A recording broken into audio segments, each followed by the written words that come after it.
The valley was silent that evening, save for the faint rattle of cicadas in the mesquite trees. A girl, no more than 19, stood trembling in the dust outside her family's ranch house. Her name was Clara. Her hands clutched her belly, already carrying the shame her father claimed she had brought upon their name. Samuel, her father, was a man of iron. A rancher hardened by droughts, debts, and pride. He looked at his daughter not with love but with fury. To him, Clara's pregnancy was not just a mistake, it was an unforgivable sin that stained his reputation. He spat into the dirt, and his voice cracked like a whip. "You'll not shame me under my own roof, girl. You'll go where you belong. To the mountains." To him, Clara's eyes widened. Everyone in town had heard of the man her father spoke of, a solitary figure living deep in the high country, a scarred trapper named Eli. Stories painted him as a savage, a brute who wrestled bears and spoke little more than grunts.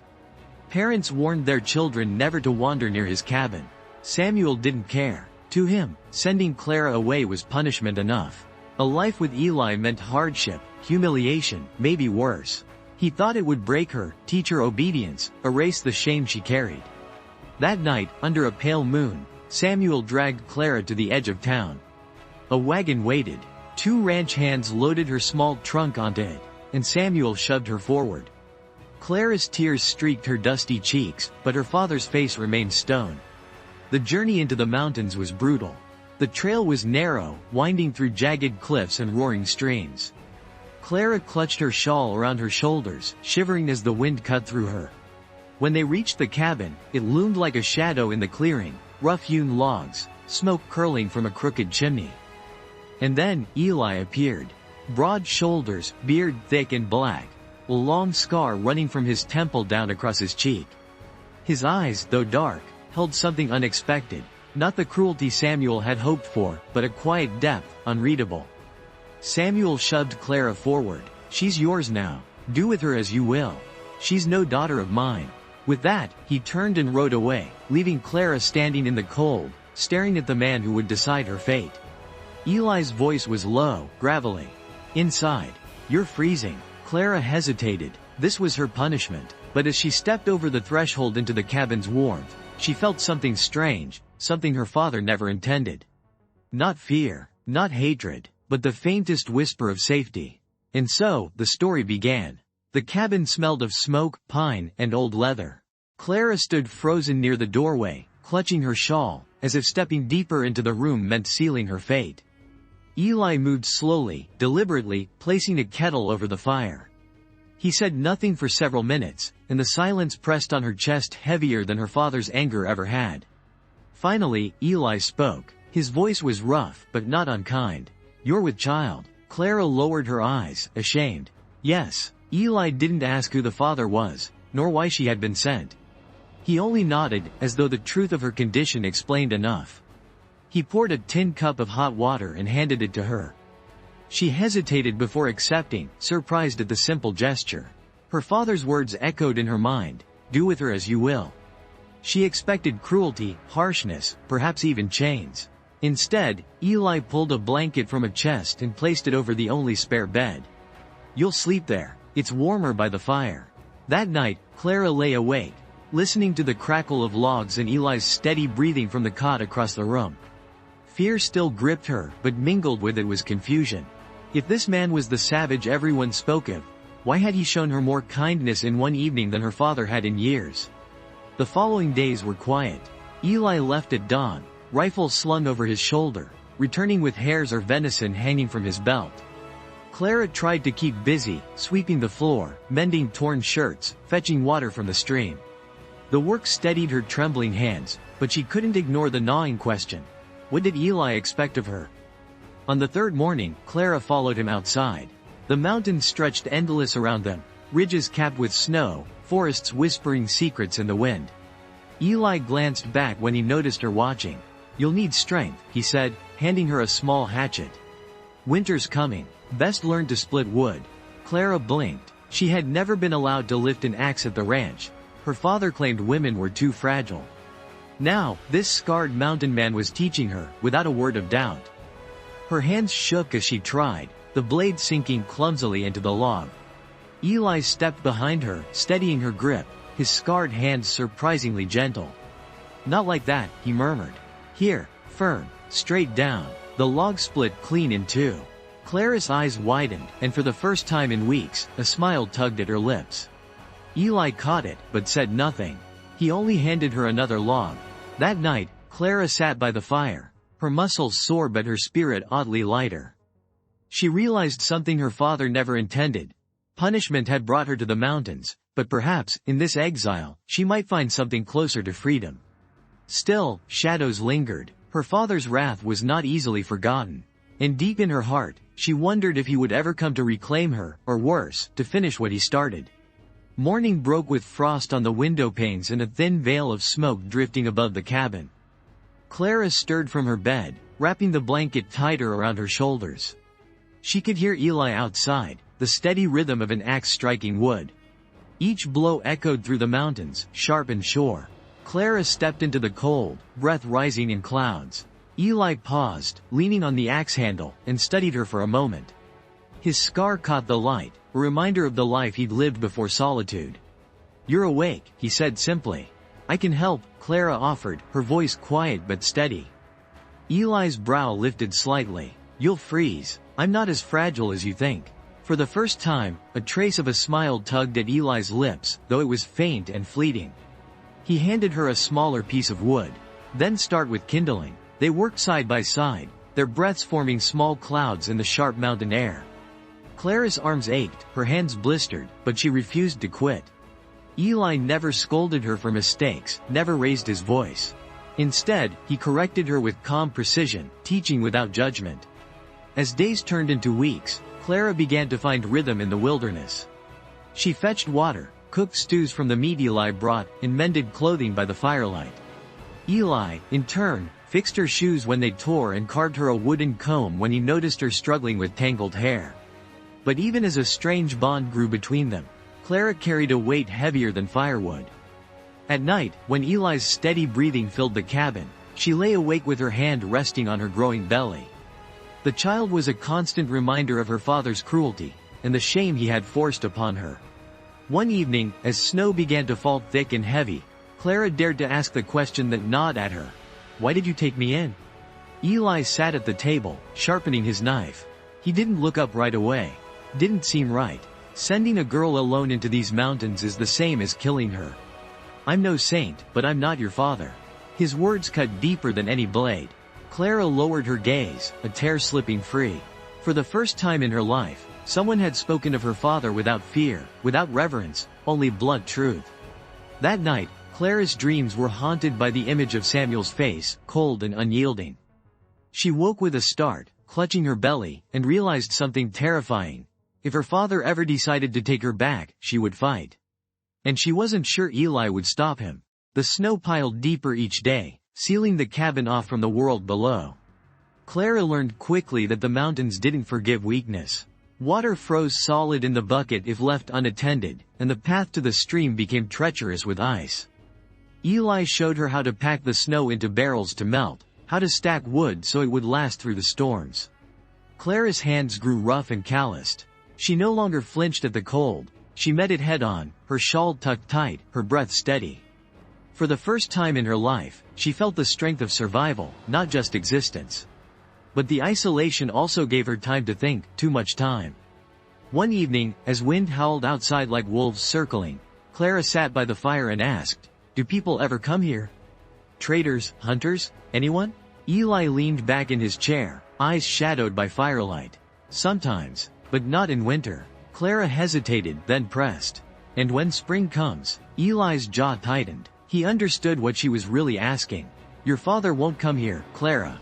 Not unless he's lost his mind. The mountains aren't kind to men like him." Clara wanted to believe him, but dread coiled in her chest. Her father's pride was a beast that didn't die easy. Weeks passed. Slowly, trust carved its way between them. Clara began to notice small things. Eli would leave the choicest portion of meat for her, though he never said so. When her hands cracked from the cold, he boiled pine sap to make a salve. And when her belly ached, he quietly added more blankets near her bed. One night, Clara woke to find Eli sitting by the fire, staring into the flames. She whispered, "Why do you live here alone?" Eli didn't answer at first. His scar caught the glow, making him look like a man carved from stone. Finally, he spoke. I fought in the war. Lost men, lost myself, came up here to forget. Clara studied him, realizing the stories told in town, of a savage, a brute, were only shadows of truth. Eli was a man carrying his own punishment, not inflicting it. That night, Clara drifted back to sleep with a new thought burning in her chest. Perhaps she wasn't the only one exiled. Perhaps she and Eli were both outcasts, thrown away by a world that didn't want them. But even as warmth began to bloom between them, danger stirred. A rider was seen in the valley below, a stranger headed toward the mountains. Word traveled slowly, but when it reached Eli through a trapper's warning, his expression darkened. Could be nothing, he muttered, though Clara could hear the unease in his voice. For the first time, she realized the wilderness was not the only threat. Her father's shadow still stretched along. The storm eased after 3 days, leaving the mountains wrapped in white silence. Clara stood at the doorway, watching the world glisten under the winter sun. For a moment, it looked pure, like nothing cruel could ever touch it. But Eli's words about the rider lingered in her mind, sharp as the cold air. She turned to him as he loaded his rifle. Do you think it's my father? Eli shook his head, though his expression betrayed doubt. Could be a trapper, could be a drifter, best not to assume, but Clara knew her father. Samuel was the kind of man who didn't let go. Not of debts, not of pride, and certainly not of his only daughter who had dared to defy him. That night, Eli set extra wood on the fire. Clara noticed he placed his rifle within reach, leaned against the table. She lay in her bed but couldn't sleep, her thoughts twisting like smoke. What if Samuel did come? Would Eli send her back? Would he fight for her? She couldn't read the man, and that terrified her more than the storm. The next morning, the sound of hoofbeats shattered the quiet. Clara's heart leapt. She and Eli both rushed to the door. Down the slope, cutting through the snow, was a lone rider. The figure grew clearer with each step, broad-shouldered, wrapped in a long coat, a rifle slung over his back. Eli's hand brushed against her shoulder. Stay inside, but Clara couldn't. She gripped the doorway, breath shallow, as the rider approached. When the man finally reined in his horse, Clara's blood ran cold. It wasn't her father. It was worse. The scarred stranger who dismounted was not Samuel, but a man known in whispers through the valley. Tobias Cain. A bounty hunter, ruthless and feared. His scarred lip curled as he glanced from Clara to Eli. You're a hard man to find, Eli, Cain drawled. His gaze flicked to Clara's belly, then back to Eli. And looks like you've been keeping company. Clara's stomach knotted. She had never seen this man before, but she felt the danger rolling off him like heat from a fire. Eli's face hardened. You're not welcome here. Cain smirked. That's the thing about men like me. I go where I please. And it just so happens your name's worth coin down in town. The silence that followed was heavy, like the moment before lightning strikes. Clara realized, with a chill, that Eli's past had come calling. Whatever sins had driven him into exile were now standing on his doorstep. And Samuel? If Cain had business with Eli, Clara's father might not be far behind. Her punishment, it seemed, was only beginning. The wind cut sharp between the pines, carrying Cain's words like a blade. Clara's fingers tightened around the doorframe. Eli stood motionless, his broad frame blocking the path into the cabin, but Clara could feel the tension radiating off him. Cain chuckled, spitting into the snow. I always wondered how a soldier like you ended up rotting in these hills. Now I see, hiding behind a girl and her bastard child. Clara flinched, shame burning her cheeks, but Eli didn't move. His voice came low, steady. You say one more word about her, and you won't leave this mountain alive. The bounty hunter only smiled wider, as if Eli's fury fed him. You forget, Eli, I've got nothing to lose. And I've come with word from town. Samuel's put a price on his daughter's head. Says she's disgraced his bloodline, and any man who brings her back earns gold. Clara's knees weakened. Her own father had put a bounty on her, like she was cattle to be traded. Tears blurred her vision, but she blinked them back, rage slowly replacing fear. Eli's jaw clenched. She's not leaving with you. Or him. You tell Samuel that if he sets foot past these trees, I'll bury him under the snow. Cain tilted his head, measuring Eli. Then, with a cold laugh, he swung back onto his horse. We'll see. Snow melts, rivers thaw, and when spring comes, Samuel will come too. You can't guard her forever. The horse's hooves thundered down the slope, leaving only silence in his wake. Clara turned to Eli, her chest heaving. Is it true? Did he really put a bounty on me? Eli's eyes softened, though his face remained grim. It's true. Men like Cain don't ride into storms for nothing. Clara staggered back, pressing a hand to her belly. The baby kicked beneath her palm, as if reminding her that she wasn't alone. What do we do now? She whispered. Eli stepped closer, his scar catching the firelight from the doorway. We prepare. If Samuel wants a war, he'll find one waiting. But you need to be ready, Clara. Ready to fight, ready to endure. Because this is no longer just punishment, it's survival. For the first time, Clara saw the fire in Eli's eyes not as danger, but as promise. A man broken by war, a woman cast away by her father. They were bound now, not by blood, but by defiance. Outside, the snow kept falling, silent as death. But Clara knew it was only a matter of time before the storm inside the valley reached their door. The days after Cain's visit dragged heavy with unease.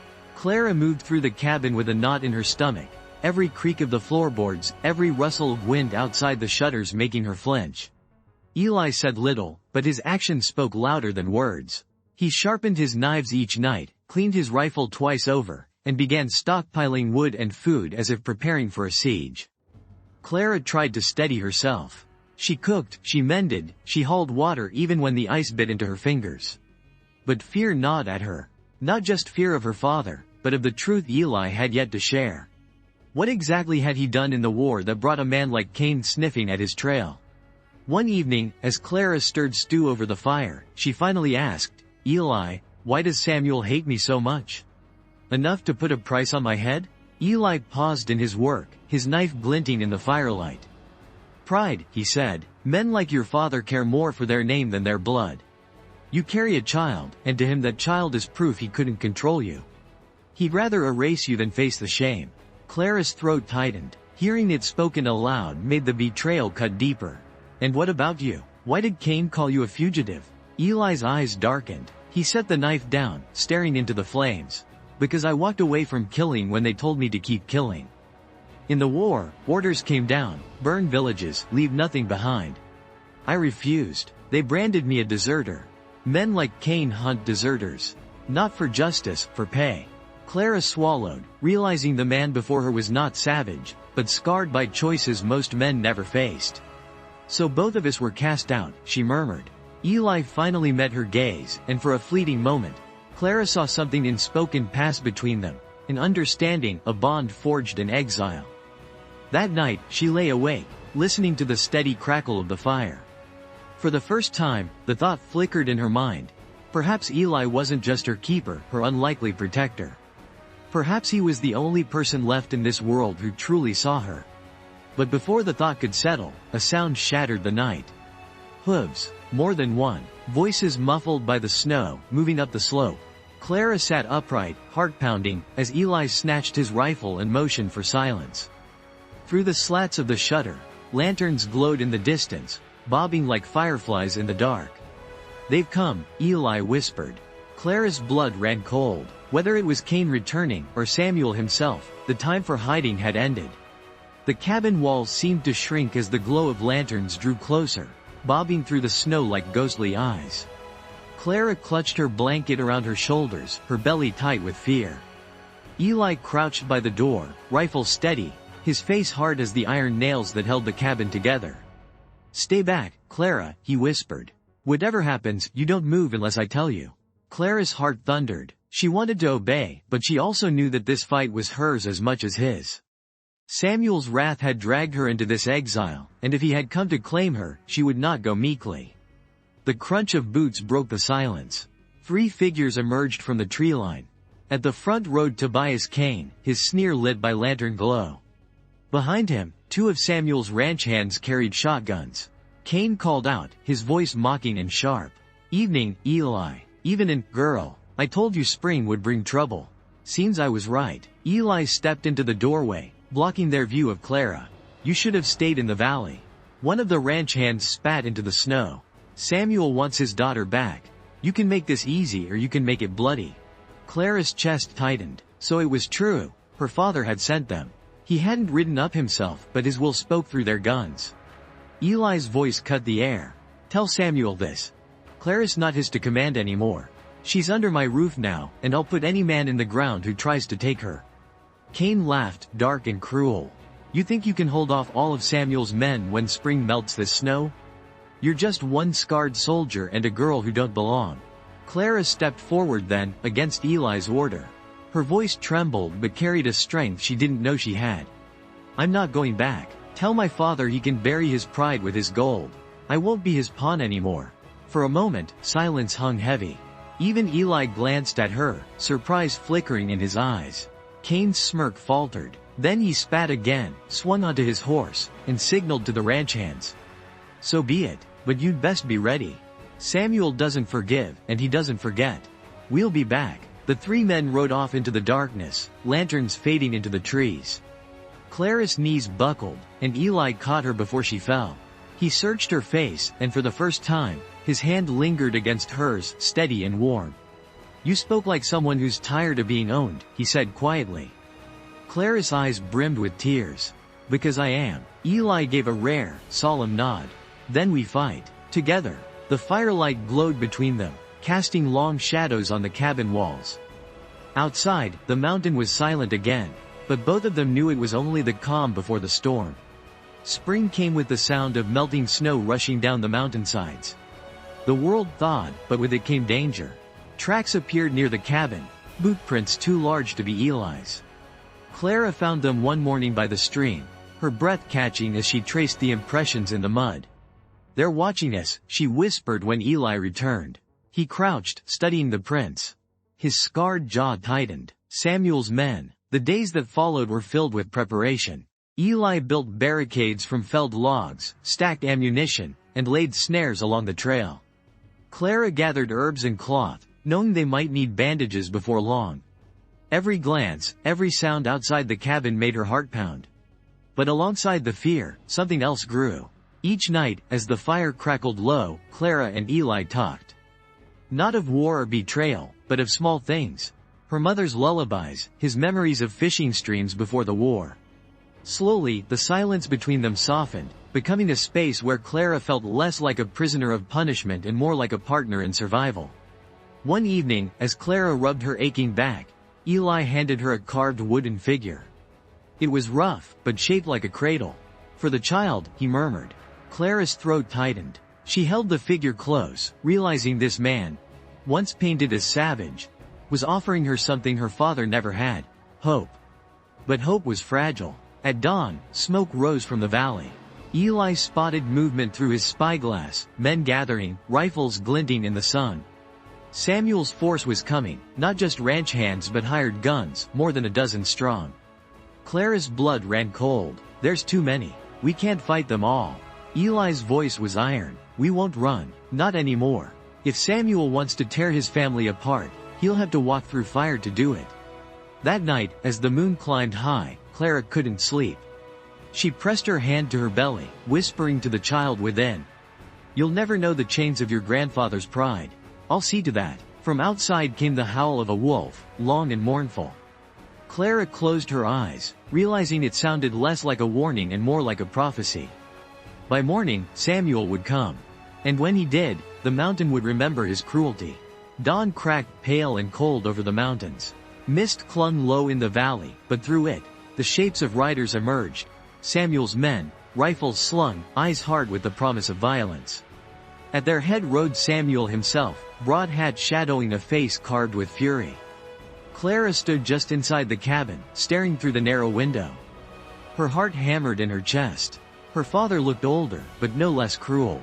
She felt the child stir within her, as if sensing the storm. Eli loaded the last of his ammunition, his movements steady. When the time comes, he murmured, you stay low. I'll draw them to me. No, Clara said firmly, gripping his arm. This is my fight too. He cast me out. He wants to own me. If I hide, I'll never be free.